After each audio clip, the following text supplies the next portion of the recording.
नमस्कार दोस्तों। अभी जो गंगानगर का केस हुआ है 13 साल की बच्ची के साथ जो गैंग रेप हुआ है, मतलब उसको सुन के ना दिमाग ख़राब हो जाएगा। बहुत सारे लोगों का हो रखा है, आधे से ज़्यादा कंट्री हमारी इस चीज़ को इतनी ज़्यादा निंदा कर रही, इतना ज़्यादा दिमाग ख़राब हो गया कि लोग सड़कों पे उतर आए हैं न्याय मांगने के लिए।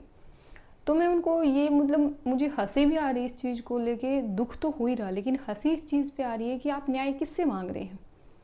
उस जुडिशरी से न्याय मांग रहे हैं जिसने आज तक जो कोलकाता मर्डर केस है ना, जो उस लड़की का डॉक्टर वाला हुआ था, वो भी नहीं सिमटा है जुडिशरी से। उसमें भी जो क्रिमिनल है उसको बेल मिल चुकी है कि बहुत दिन हो गए इसको जेल में, अब छोड़ देते हैं।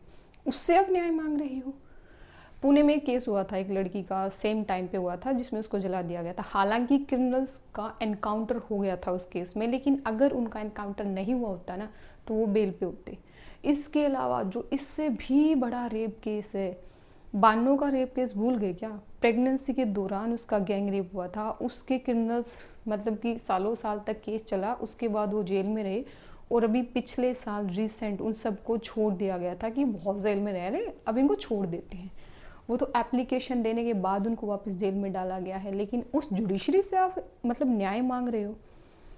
अब कुछ दिन पहले मैं आपको बता दूं, ये तो शायद आपने सुना भी नहीं होगा या फिर न्यूज़ में धीरे धीरे आ जाएगा, गोरखपुर में एक 9 महीने की बच्ची का रेप केस हुआ है। वो अभी बहुत ज़्यादा फैला नहीं है, लेकिन जो जुडिशरी 9 महीने की बच्ची को जस्टिस नहीं दे सकती है, वो 13 साल की बच्ची को जस्टिस देगी क्या? और पता नहीं इतने कितने एग्जाम्पल हैं। मतलब आप मुझे एक सिंगल डे का न्यूज़पेपर ऐसा बता दें जिसमें रेप केस की न्यूज़ नहीं आती है। और ये तो मैं वो बता रही हूँ जो रजिस्टर्ड हैं, जो नहीं रजिस्टर्ड होते उनका तो पूछो ही मत।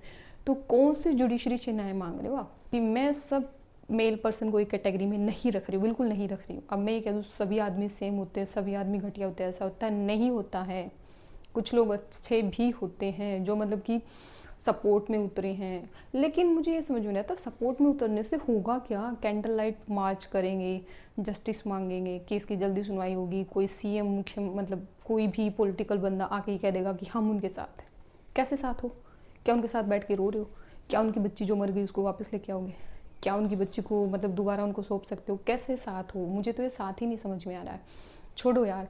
और जो रेपिस्ट है ना, उनमें अगर इतनी इतनी बहादुर है तो उनको मैं कह दूँ यार, 13 साल की बच्ची पे मर्दानगी दिखा रहे हो। अगर इतना ही तुम्हारा खून खोल रहा है, इतनी तुम्हारे अंदर मर्दानगी है, तो किसी जो पॉलिटिकल बंदा है उसकी बेटी को हाथ लगा के दिखाओ ना। चाहे वो पब से आ रही हो, चाहे क्लब से आ रही हो, चाहे रात को 2 बजे आ रही हो, चाहे नशे में धुत हो, लेकिन उसको हाथ लगाने की किसी की हिम्मत नहीं होती है। क्यों? क्योंकि उनको पता है कि यहाँ पे इस तरीके की धुलाई तुम्हारी हो जाएगी कि तुम मतलब कि अपनी ज़िंदगी से ही हाथ धो बैठोगे, इस धरती से ही हाथ धो बैठोगे। दोबारा जन्म लेने के लिए मतलब तुम्हें सोचना पड़ेगा कि लूँ या ना लूँ, ऐसी मौत तुम्हें दी जाएगी। क्योंकि हमारा जो न्यायिक सिस्टम है ना, जो हमारी जुडिशरी है, वो गरीब लोगों के लिए नहीं बनाई गई है, वो सिर्फ अमीर लोगों की प्रोटेक्शन के लिए बनाई गई कि उनको सेफ कैसे रखा जाए। गरीबों को न्याय देने के लिए हमारे यहाँ पे जुडिशरी नहीं है।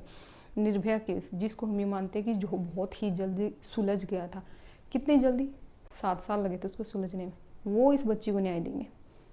तो मैं खैर इस चीज़ पे बहसबाजी नहीं करना चाहती हूँ, क्योंकि इसकी बहसबाजी ख़त्म नहीं होगी। क्योंकि आजकल तो कोई बहुत ही भयानक केस हो जाता है तो लोग ध्यान दे लेते हैं, वरना रेप केस पे तो ध्यान भी नहीं देते, ऐसा सोचते हैं यार ये तो रूटीन का काम हो गया। लेकिन हमारी जुडिशरी, मैं रेप केसेस की बात नहीं करी, वो किसी भी केस में किसी को न्याय नहीं दे सकती। सिया केतन का केस हुआ, आपको लगता है सिया का कुछ हो जाएगा? सोनम रघुवंशी जो सिया जितनी अमीर भी नहीं थी, उसका कुछ हो गया क्या? उसको तो वीआईपी ट्रीटमेंट मिल रहा है, इंटरव्यू लिए जा रही है, जेल से बाहर ऐसे मुस्कुराते हुए आ रही है। जब उसका कुछ नहीं हुआ है तो सिया क्या करेगी? मिडिल फिंगर ही दिखाएगी मीडिया को, क्योंकि उसको पता है कि बिगाड़ दो मेरा, क्या बिगाड़ सकते हो। तो मैं उन लड़कियों को कह दूँ जो मतलब बड़ी हैं, तो आप ये सोचो कि आप में इतनी पावर क्यों नहीं है, या फिर आप इस कैपेबल खुद को क्यों नहीं समझती हैं कि जो बंदा आपके साथ इतनी हैवानियत कर रहा उसको आप यूं ही जाने दोगी? क्योंकि हमारी जुडिशरी तो जाने देगी, उसको कोई मतलब नहीं। वो तो ये कहेगी। अभी देखो जैसे पोर्शे का एक केस हुआ था, एक्सीडेंट केस था, जिसमें एक बंदे ने 2 लोगों की जान ले ली थी। ऐसे बहुत सारे केसेज है, उनको ही हमारी जुडिशरी कुछ नहीं कह रही है। कह रही है अभी बच्चा 17 साल का है, चलो इसे ऐसे लिखवा लेते हैं और फिर उसको छोड़ देते हैं। तो हमारी जुडिशरी ना एक मजाक है। और जुडिशरी मजाक क्यों है? क्योंकि जो हमारी कंट्री है वो मजाक है, उसकी जो पॉलिटिकल पार्टी वो मजाक है। वो मजाक क्यों है? क्योंकि हमारे देश की जो जनता है ना, उसने ये मजाक अपना खुद का बनवा रखा है। मैं ये नहीं कह रही हूँ कि किसी को वोट मत दो, देश तो किसी ना किसी को चलाना पड़ेगा, लेकिन अपनी लाइफ का हैंडल तो अपने हाथ में रखो। जो इसके कुछ ही सॉल्यूशन है, ज़्यादा सॉल्यूशन नहीं है। जुडिशरी पे भरोसा करोगे, धोखे में रहोगे। न्याय का वेट करोगे, धोखे में रहोगे।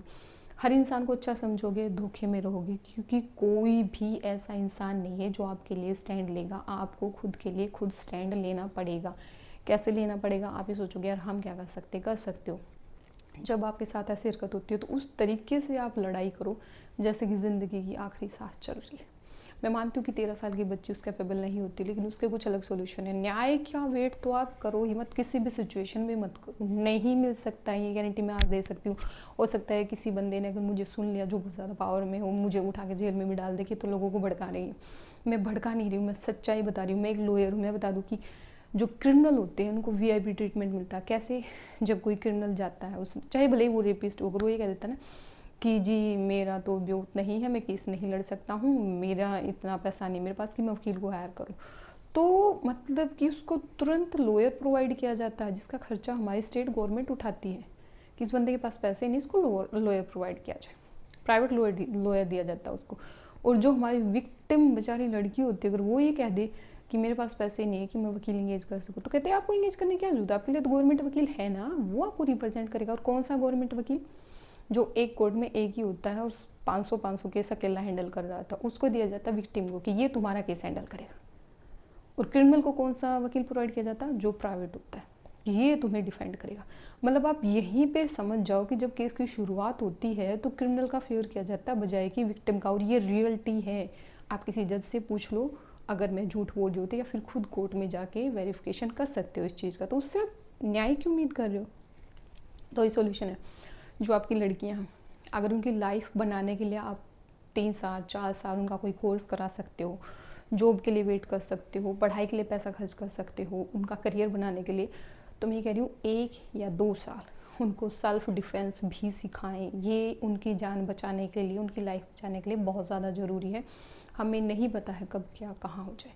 वो जो छोटी बच्ची है, मैं जानती हूँ सेल्फ डिफेंस नहीं कर सकती है, लेकिन आपकी लड़की जैसे ही 10 साल की हो जाती है उसको सेल्फ डिफेंस सिखाना स्टार्ट करें और उसकी सेफ्टी खुद करें। कैसे?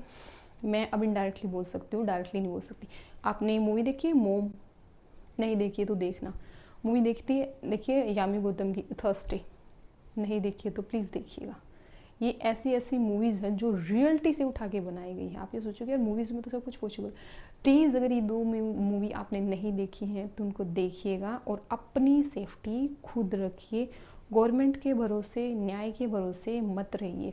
मैं कह रही हूँ जो इस मूवी में दिखाया गया है, अगर ऐसा ऐसा हो जाए ना तो हर बंदा ऐसी मतलब भयानक हरकत करने से पहले ना वो जुडिशरी से नहीं डरेगा, वो उस लड़की से डरेगा जिसके साथ वो करने की कोशिश कर रहा, और बैक स्टेप ले जाएगा अपने आप 4 फीट। और ये कोई मतलब मैं फिलोसफी नहीं बता रही हूँ, कोई साइकोलॉजी नहीं बता रही हूँ, ये रियलिटी है। अपने माइंड से खुद सोच के देखो और अपनी सेफ्टी की जिम्मेवारी खुद लो।